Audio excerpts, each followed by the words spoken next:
Ibrahima Souri, par rapport justement à ce bras de fer, à quoi peut-on s'attendre? Est-ce que tu penses que le gouvernement va s'entêter jusqu'au 17 et après la grève va être déclenchée, ou tout au moins, il faut, comme l'a rappelé certains dans ce studio, il faut s'attendre à ce qu'il y ait une sorte de dessous de table pour casser le mouvement?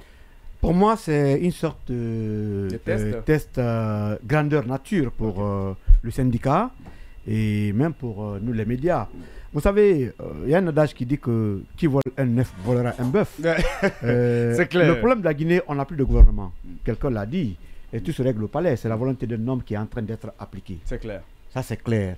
Et vous parlez du syndicat. Le syndicat défend et le travail et les travailleurs. C'est-à-dire l'emploi. Mais vous savez tous que des gens sont en train de détruire des emplois qu'ils n'ont jamais créés. Mais bien sûr. Tout comme ils sont en train de démolir les maisons qu'ils n'ont jamais construites pour les Guinéens. Oui. Tout à l'heure, on parlait. Ailleurs, les gens construisent de nouvelles villes. Ouais. Aujourd'hui, on est obligé de faire du Guinéen un sans-abri. Ouais.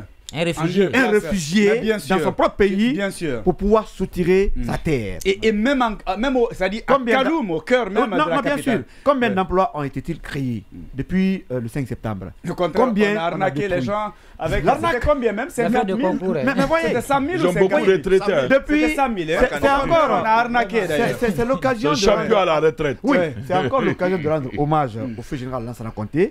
Mais même Alpha Condé, bien sûr, puisque la révélation des ondes relève du temps de Lansana Conté, un militaire au pouvoir. Et Alpha Condé, quoi qu'on dise, a consolidé.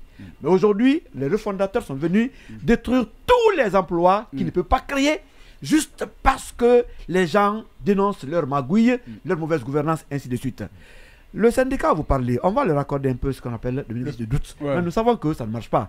Puisque des syndicats qui doivent quand même faire recours à la base pour pouvoir, en tout cas, accorder quelque chose au gouvernement, si ce syndicat, à 0 heure, trouve un accord avec un gouvernement sans consulter la base, ça veut dire qu'il y a ce qu'on appelle des dessous de table. Tu fais bien d'évoquer, il y a un nom qui circule. Il semblerait déjà, la nuit du jeudi à vendredi, qu'un syndicaliste, une tête penchante de ce mouvement, aurait été aperçu à la primature. Donc la nuit. Donc on ne sait pas qui l'a mandaté. Pourquoi cette rencontre? Là, on observe, on va dire les noms quand les choses vont se passer autrement. Si mon frère, nos syndicalistes tombent dans des fleurs à la présidence. C'est le temps des promesses. Les valises d'argent vont commencer à circuler. Il y a aussi des intimidations. Puisque parmi les syndicalistes, les chefs d'entreprise qui traitent avec le gouvernement. Mais bien sûr. Ou on est syndicaliste, ou on est entrepreneur. Les gens ont le choix. Mais je crois que l'heure est à l'union sacrée. Puisqu'aujourd'hui, il n'y a pas que les médias qui sont menacés. C'est le peuple tout entier. Bien sûr. Je prends un exemple très concret. Les médias sont les derniers remparts de la démocratie. Quand les syndicats ont des problèmes avec le gouvernement, ils communiquent où? Ce n'est pas dans les médias. Quand les simples citoyens dans les cafés ont des problèmes, ce n'est pas nous qui sommes les recours. Mais bien sûr. Quand même le gouvernement, quand ça ne va pas entre eux, ces ministres nous contactent. Même à la présidence, quand ça ne va pas, qui est le recours? Et même c'est le président. Des cas d'urgence. Il faut passer par les mêmes médias. Mais aujourd'hui, on bâillonne ces médias. Tout le peuple est assis. Même une fois, je l'ai dit même aux avocats, j'ai dit, mais il n'y a pas 10 000 journalistes en Guinée. On n'atteint pas cela. Et en principe, tout le peuple devrait faire notre combat, puisque nous sommes les derniers remparts. Nous défendons tout le monde, même ceux-là qui ne nous aiment pas, même ces membres du gouvernement. On fait leur communication. Mais bien sûr. Mais très malheureusement, ce dernier rempart est attaqué, les gens sont assis. Pendessa qui est en prison, sa place n'est pas là-bas. Mais il y a des régimes qui fabriquent qui transforment des poussins en éléphants. Pendessa fait un combat noble, juste. Il défend le travail, il défend les travailleurs. Sa place n'est pas de ce côté. Il ne devrait pas passer un jour en prison si le syndicat était unifié. Le même jour, on aurait déclenché une grève, des mouvements pour pouvoir libérer Pendessa. Mais très malheureusement, on est là. Mais aujourd'hui, ce monsieur est grand. Les médias en Guinée sont grands, les journalistes sont grands, puisque nous sommes victimes d'une situation que le monde entier n'est pas en train de comprendre. Mais tout cela, moi, je prie pour que le colonel se réveille.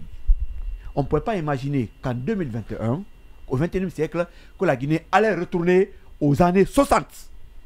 Qu'est-ce qui s'est passé pour arriver là? Est-ce que ceux-là qui étaient à l'indépendance, qui étaient les dirigeants à l'indépendance sont au palais? C'est la grande question. Ils ne peuvent pas venir rectifier les erreurs du passé et faire mieux que celui qui a incarné ce passé. Et aujourd'hui, Alpha Condé est le grand gagnant. Ouais, il n'y a pas ce qu'on n'a pas dit. Nous, les journalistes, ceux qui sont venus. Vous vous rappelez, mais très malheureusement, la semaine du coup d'État, il y a Makanera qu'on avait reçu, Alassane Makanera Kati qu'on a reçu dans cette émission. Il a dit ceci, il dit, donnons, si vous voulez, donnons 5 ans à cette équipe et je parie qu'après ces 5 années, vous allez me dire que, c'est-à-dire vous allez... le peuple de Guinée va regretter, ça sera le plus grand regret de toute la vie de l'humanité. Il dit parce qu'ils sauront que l'on ne peut pas applaudir un coup d'État, ou tout au moins qu'ils ne peuvent pas faire mieux qu'Alpha. Et là, on ne peut pas être d'accord. Non, mais là, on ne regrette pas. Il faut qu'on soit clair, on ne regrette pas Alpha Condé. Bien, d'accord. À un moment donné, il a posé les jalons du coup d'État, il est l'acteur principal. Oui, c'est vrai, c'est vrai. Il y a le mais je ne pense pas que Alpha Condé pouvait atteindre ce qu'on est en train de vivre aujourd'hui. Quoi qu'il en soit, ce monsieur, il a eu des problèmes. Il a mal géré.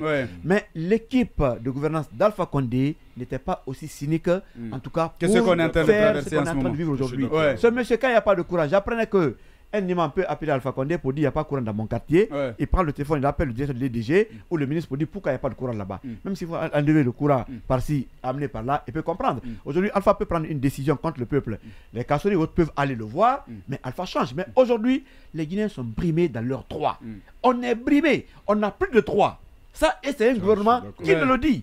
Mais vous parlez du comité de dialogue social. Mais ça n'existe pas, c'est du n'importe quoi. Mais où était ce comité de dialogue piloté par M. Ali Akamara quand on fermait les médias? Où était ce comité quand on incarcérait, on arrêtait Pendessa? Quand on a coupé le courant ou l'Internet. Mais c'est cela, les structures ne fonctionnent pas. On ne tient qu'à la volonté d'un seul homme. Aujourd'hui, notre hack relève de la présidence parce qu'elle s'occupe plus des médias. Tout est réglé à la présidence. On va aller à la pause. M. Doumbouya va se réveiller pour dire qu'il est homme providentiel et demain, tout le monde dira que c'est lui. Très bien. Problème.